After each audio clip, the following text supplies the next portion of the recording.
You have no idea how close the world is to World War III. If Russia gets through Ukraine, they won't stop. They're basically going to be airbursts. They're going to cause an EMP. The cloud will reach down and pick up the dust. It will create fallout. There's not going to be any Walmart. There won't be any news. There won't be any 911. There won't be anything. What you have is what you have. Food and supplies and medicine. You're just not going to get it. What does the buildup to World War III look like if this isn't it right now?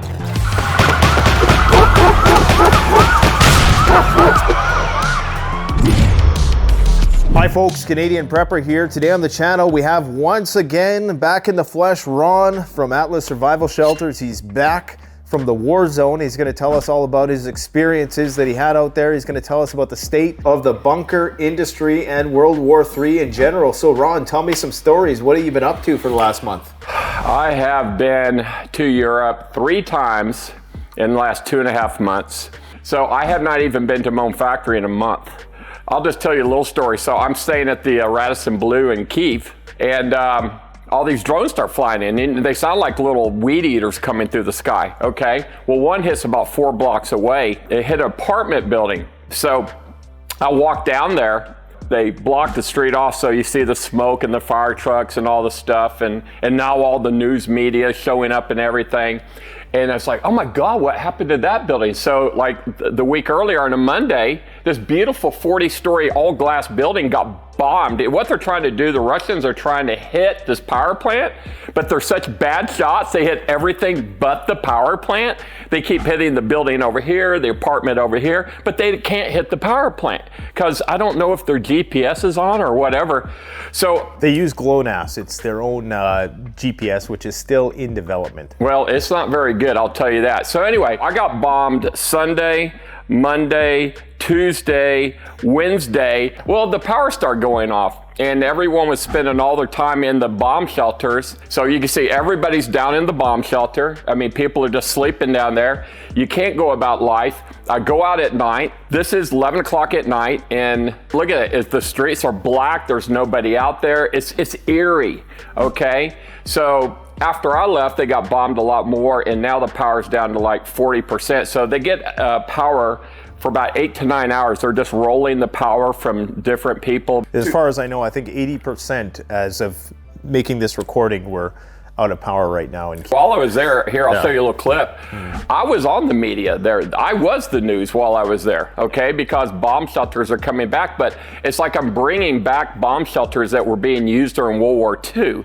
2 shelters in particular, one called the Morrison shelter, which is basically the size of this table right here. And if you're in a 50, 60 story high rise, you can't go down to a bomb shelter. You sleep in the mattress underneath. So that's going to prevent, if the building collapses, from you getting crushed. If the building collapses, you're probably going to get crushed. But if it's just blown up, because they never just collapse like that. It blows off the facade, it blows off the windows. But you know what? It's cheap and it will work.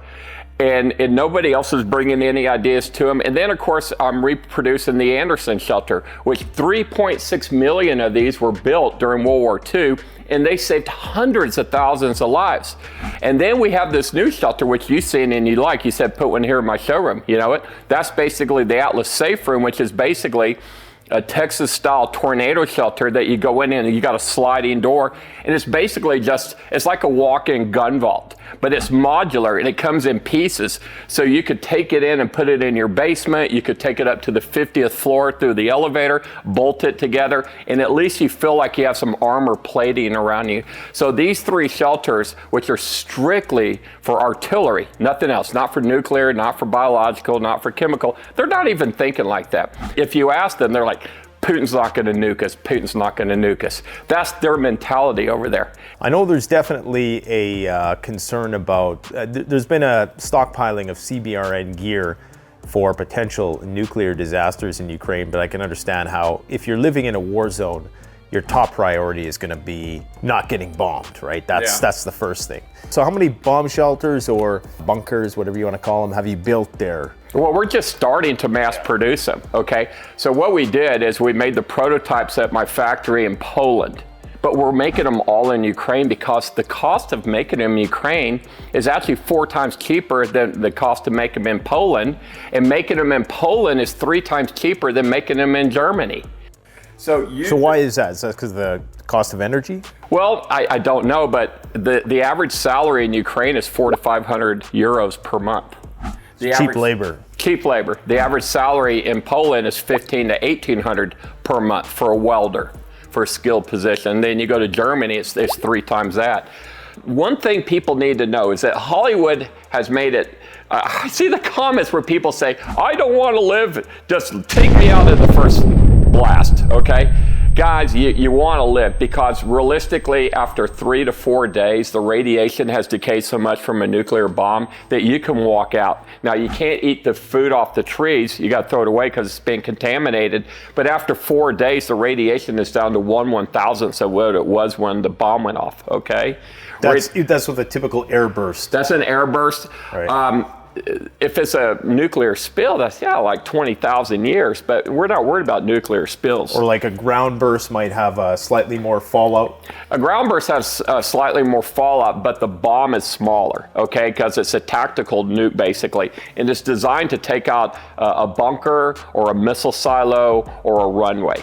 So those aren't going to be very big bombs. So the tactical nukes that Putin is talking about using, they would take out probably 1 square mile, which is still a large area. You're not going to see many tactical nukes hitting America with these ICBMs they got. They're basically going to be airbursts. They're going to be going off at 7 to 14,000 feet. They're going to cause an EMP. The cloud will reach down and pick up the dust. It will create fallout. It will be spread with the wind downwind. Check the wind. If the wind's blowing that way, you don't even need to go in your bunker. I would just go in my bunker anyway. Probably, yeah, because you never know if the wind direction is going to change. And you also don't know when a second bomb's going to come in, and that's the thing, as I learned. There's going to be an information blackout, because you're not going to know. It's not like you're going to be able to turn on the internet or the news to see what's going on. No, there's not going to be any Walmart. There won't be any news. There won't be 911. There won't be a corner convenience store. There won't be an Ace Hardware. There won't be a Home Depot or Walmart. There won't be anything. What you have is what you have. Is why it's better to have it, not need it, than need it, not have it. Is why people should get the supplies they think they need to last for however long they think the disaster will be. But I can tell you,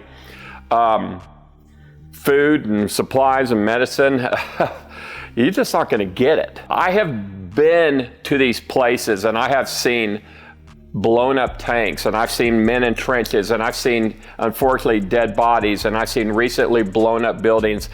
And until you can go there and experience what it's like to be bombed and see a place that was just bombed that's still smoking within minutes of the bomb going off, you have no idea how close the world is to World War III. And if you don't think it can happen, I mean, what is the buildup to World War III look like if this isn't it right now? Yeah, it's not like going to be overnight where there's a progression of events that we would see. I know with World War I, they called it the Great War. It wasn't until after that they gave it a name and a start date. Yeah. You know what I mean? So right now people are looking for, okay, well, when does it start? Well, the assassination of the Archduke Franz Ferdinand is technically now considered when World War I started, but there's no real official start date. It's ambiguous, and I think what we're seeing now is a potential run up to that. What do you know about the government bunker building? Obviously, they have their own contractors. Do you know anything about activity like that's happening in the States or North America right now? I personally have not really been contacted by any major governments to do any major bunkers. Those bunkers that the government builds, those things cost hundreds of millions of dollars, and they'll hold thousands of people. Matter of fact, the one in the Denver airport, I mean, it costs billions of dollars, but it holds like 25, 50,000 people. So, wait a minute, are you saying there's a bunker in Denver airport? Yeah, there's a bunker under the Denver airport. Now, 1,000%. I mean, it makes sense because it's geographical center of the United States. They built a bunker in Denver. They did one in Colorado Springs. They did like 7 of them. Okay, and they have a high-speed train that travels around all the bunkers, so they're all connected underground. So they don't even have to come out from the ground. So there's actually elevators that take fighter jets and trucks down into the bunker in Denver, so they can get the big stuff down there. Clearly, that would be a target then. If the shizzy hit the fizzy, well, that's the Russians are going to target the Denver airport. These bunkers are so damn deep. I don't even know if a tactical nuke will take these things out. So you say you have a bunker factory in Poland. Is that just serving Ukraine, or is that serving Poland? Because I read an article the other day that said Poland is taking inventory of its 62,000 civil defense shelters and is getting them prepared for if this war spreads into greater Europe. Have you heard anything about that, or are you guys seeing more bunker building activity out there?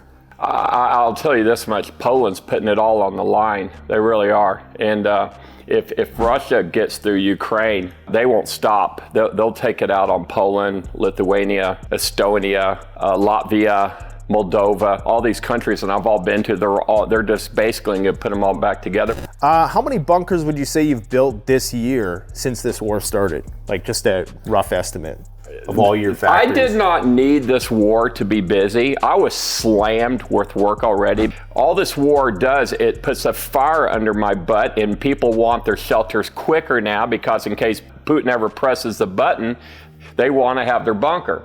That sounds like there's a lot going on. I mean, I know right now there's talk of the United States expediting the delivery of some nuclear weapons to Europe, some more advanced nuclear weapons. I've come to like these people. They're just the nicest people. They're calm, they're happy, and they just go about life. Imagine when you go to a dinner table, or you go to dinner and you're sitting at a table and you pick this table over that table in case a bomb goes off out that window right there, the glass blows in. This is how you think, but life goes on in Ukraine.